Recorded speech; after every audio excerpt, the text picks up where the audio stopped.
Madame, Monsieur, bienvenue. Vitamine B, c'est l'occasion de se pencher sur la Bible et d'essayer de découvrir quelques secrets qu'elle renferme. Et aujourd'hui, on a l'occasion de le faire avec Jacques Poujol. Jacques Poujol, bienvenue. Bonjour. Alors, vous avez publié un petit livre qui s'intitule « L'équilibre psychologique du chrétien ». On essaye quelque part de reprendre certains des éléments pour y réfléchir. Et aujourd'hui, le thème de l'émission, c'est le fait que chacun est unique.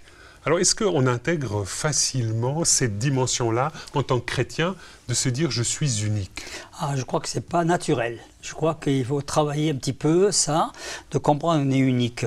Et pour le comprendre, peut-être il faut revenir à la source, à l'origine de notre vie. Oui, vous avez une petite histoire à nous raconter. Voilà. Et je crois qu'elle m'a interpellé cette histoire parce que quand j'étais plus jeune à l'école, on nous a appris qu'au départ de notre naissance était l'ovule et les spermatozoïdes et qu'il y avait une guerre fratricide entre les spermatozoïdes. Oui, c'est un peu un combat. Un combat des titans pour arriver le premier, le plus fort, le plus gros, le plus riche et à prendre la place. Et voilà, je serai un vainqueur parce que j'aurais été dès le départ dans le côté des gagnants.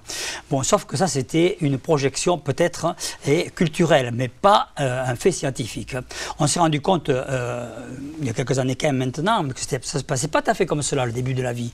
Et si je le raconte, c'est parce que si c'est Dieu qui est l'origine de nos vies, ça veut dire que l'arbre est dans la graine et que là, on va trouver quelque chose d'intéressant pour nous, pour comprendre notre vie. C'est que, en fait, c'est l'ovule qui va choisir. Ce n'est pas les spermatozoïdes qui vont se faire la guerre pour entrer. C'est l'ovule qui va choisir. Donc, au lieu d'avoir une compétition, une violence du départ, j'ai un choix. Et alors, le problème, c'est sur quel critère elle va choisir celui qui va être l'élu. Et aujourd'hui, les scientifiques peuvent nous dire qu'il y a des critères. Oui, il n'y a pas de problème. D'accord, de ce côté-là. Alors, c'est un peu complexe, bien sûr. Et là, je simplifie. Et donc, elle va choisir celui qui est le plus différent parmi ceux qui se présentent. Parce que, bon, pour le côté génétique, la différence est toujours meilleure que la ressemblance. Hein. D'accord? Donc, elle va choisir le plus différent. Donc, un choix, et un choix basé sur la différence. Ça, c'est le début de ma vie. Mais ce n'est pas tout. C'est que quand celui qui a été choisi pourra rentrer, il ne peut le faire qu'avec la permission, l'autorisation, la participation des autres qui n'ont pas été choisis et qui vont le payer de leur vie, entre parenthèses. Et donc il y a une sorte de collaboration, là. On est plus dans une dynamique de compétition. Collaboration, oui. Mais il y a une collaboration. Pour que je puisse arriver là. Et quand je suis arrivé, je suis tellement fatigué, donc choix, complémentarité, d'accord, conscience que je suis élu, d'accord, eh bien, j'aurais besoin d'être réconforté, cocooné. Il me faudra quelques temps pour être un peu cocooné avant que la vie vraiment commence à apparaître, quoi. Je trouve ça formidable que ce soit ça. Voilà, dès le départ, je suis choisi. Dès le départ, nous sommes uniques. Oui, si je le suis, physiquement parlant. Alors, à comme une plus forte raison, on sait que le psychologique et le spirituel vont suivre le physique, et bien sûr, dans son évolution. Alors, je le suis, oui, je suis Alors, unique. Vitamine B, c'est l'occasion de lire un texte biblique qui vient quelque part dire d'une autre manière, mais aussi sous la forme d'une parabole, ce que vous venez de développer. Et je vous invite à lire ce texte qui se trouve dans l'évangile de Jean, au chapitre 10. Et là, c'est Jésus qui s'exprime. En vérité, je vous le dis, celui qui n'entre point par la porte dans la bergerie, mais qui monte par un autre côté, celui-là est un voleur et un brigand. Mais celui qui entre par la porte est le berger des brebis. Le portier lui ouvre, et les brebis entendent sa voix. Il appelle par leur nom les brebis qui lui appartiennent et les mène dehors. Lorsqu'il a fait sortir toutes celles qui lui appartiennent, il marche devant elles, et les brebis le suivent parce qu'elles connaissent sa voix. Elles ne suivront point un étranger, mais elles fuiront loin de lui, parce qu'elles ne connaissent pas la voix des étrangers. Jésus leur dit cette parabole, mais ils ne comprirent pas ce qu'il leur disait. Alors, Jacques Poujol, dans cette parabole très, très campagnarde, très rurale, dite par Jésus dans l'évangile de Jean, il y a différentes choses à préciser. Tout d'abord, qui est ce berger dont Jésus parle? C'est peut-être lui, je pense. D'accord? C'est lui qui vient et qui trouve dans nos cœurs un terrain où il peut planter sa parole. Donc, un petit peu à l'image qu'on avait dit, quoi. Voilà, c'est ça. Donc, finalement, c'est Jésus qui a cette capacité de nous appeler chacun par notre nom et de montrer quelque part notre caractère unique. On sait bien que le nom et la personne, sont ensemble et que nous sommes personnalisés par un nom voilà, que ça personnalise qui nous sommes, quoi. Oui. Alors aujourd'hui, on a plus de 7 milliards d'habitants sur cette planète. C'est vrai que c'est quelque chose d'un peu surprenant que d'imaginer de la part de Dieu, de la part de Jésus, qu'il nous considère chacun comme quelqu'un d'unique, comme une personne unique. Il n'y a pas quelque chose de très surprenant? C'est fabuleux. C'est fabuleux. Alors, nous trouvons notre petite place dans cette grande histoire.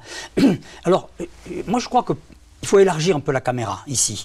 Hein, revenir à l'histoire de l'humanité. Chaque être humain va arriver à un moment donné de l'histoire de l'humanité, qui n'est pas une histoire tautologique, mais qui est une histoire qui se développe, hein, qu'un commencement et une fin, va arriver avec ce qu'il est de ses capacités au moment où on est pour mettre un petit peu son fil dans la tapisserie. Dans une tapisserie, il y a la chaîne, hein, et puis il y a la trame. Des fils, oui, oui. D'accord. Et donc la trame de l'histoire, c'est Dieu qui la tient. Hein, son commencement et sa fin. Et l'histoire se développe, elle ne se répète pas, l'histoire. Et donc, c'est le grand discours d'Étienne. Hein, quand il reproche... Donc d'Étienne dans les Actes des Apôtres. Oui, quand il reproche aux pharisiens de ne pas comprendre le temps qu'ils vivent. Il dit, vous vivez, vous dites que vous comprenez les temps que vous vivez et que vous n'auriez pas fait l'erreur de vos ancêtres et les prophètes qui ont tué les prophètes, pardon, mais il dit, le plus grand des prophètes est venu et vous l'avez crucifié. Vous ne comprenez pas le temps de Dieu. C'est ça l'histoire. Je suis unique parce que j'arrive à un temps de Dieu pour moi où ce que je suis, au niveau capacité, au niveau don que j'ai, d'accord, vont permettre que j'escrive mon histoire dans l'histoire. Que ce soit un tout petit fil rouge, un grand fil bleu, hein, peu importe, c'est mon histoire dans l'histoire. Et c'est comme ça que je suis unique. C'est pour ça que personne ne pourra enlever mon nom du livre de vie, le livre de vie n'étant pas un dictionnaire hein, qui se trouverait dans un lieu céleste, mais... C'est vraiment un registre, on pourrait dire, de manière imagée, de la relation que j'ai tissée avec Dieu. Oui, le registre de ça, mais je prends ma place de tapisserie de l'humanité. Et un jeu de tapisserie sera terminé, et l'image de tapisserie, nous la connaissons, c'est l'image du Christ, qu'elle se représentera entièrement, du Christ glorifié, quoi. Mais je suis là, unique. Et si je ne suis pas moi, qui le sera à ma place? Personne. Ce qui est aussi intéressant, c'est que dans ce contexte d'unicité, c'est que finalement, en tant que chrétien, on n'a pas à se consacrer à Dieu, mais Dieu nous consacre. Ça, c'est un distinguo que vous opérez dans votre livre. Oui, c'est bien ce que j'essaie de dire, c'est que Dieu nous donne cette capacité d'entrer dans son œuvre, d'écrire notre nom dans la vie. C'est ça, être consacré. C'est pas se dire, bon, je me consacre à une œuvre spéciale, à une église spéciale. Souvent, on a tendance à le dire. Oui, ça, c'est occidental, quoi. Hein. C'est grec, hein, je dirais. Mais dans la pensée hébraïque, non. Il n'y a pas de consacré, de ne pas consacré. Dans la pensée hébraïque, tout est devant Dieu. Hein, les chants comme le spirituel, tout est devant Dieu, quoi. Dans le cadre de cette réflexion aussi sur l'unicité de chacun, il y a aussi la dimension de la bénédiction, du fait que Dieu dit du bien de nous. C'est quelque chose auquel vous tenez et qui vous paraît aussi important? Je pense que c'est complémentaire. Je veux dire, tout être humain vient dans la création de Dieu et il y a son fil à mettre. La chance que nous avons, en fait la chance, hein, le privilège que nous avons en tant que chrétiens, c'est de comprendre la chose, de comprendre à quoi nous participons, qui est fabuleux. D'accord? Et de dire, à travers ce que je fais, c'est ça béni, à travers ce que je fais, je peux comprendre l'origine de tout qui est Dieu. Puisque le mot bénédiction vient de deux mots, hein, un surplus, mais un surplus qui me permet de connaître la source, c'est-à-dire le Père. Donc ça, c'est la deuxième dimension, de la bénédiction. Donc quand vous parlez de surplus, c'est finalement, voilà, on dira je suis béni par Dieu parce que j'ai plusieurs enfants, ou parce que voilà... Les choses vont bien. Hein? Les choses vont bien, j'ai une certaine prospérité, etc. Ça, c'est la dimension... Le premier niveau de la bénédiction. Visible, je dirais. Oui. D'accord. Mais ça, c'est me donné, non pas pour glorifier Dieu parce que je suis mieux que les autres, hein, ou j'ai un peu plus que les autres, hein, mais pour comprendre l'origine des choses, la source de tout, qui est lui, le Père.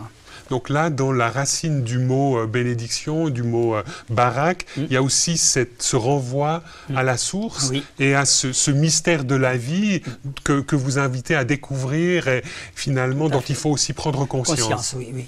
À travers sa vie, à travers tous les jours. Sinon, la bénédiction serait d'origine, je dirais, païenne. Tout le monde doit être béni à ce moment-là. Pleure un plus, qui ne veut pas un plus, tout le monde. Mais comprendre ce qui est derrière, comprendre ce qui est à l'origine de tout, comprendre ma source.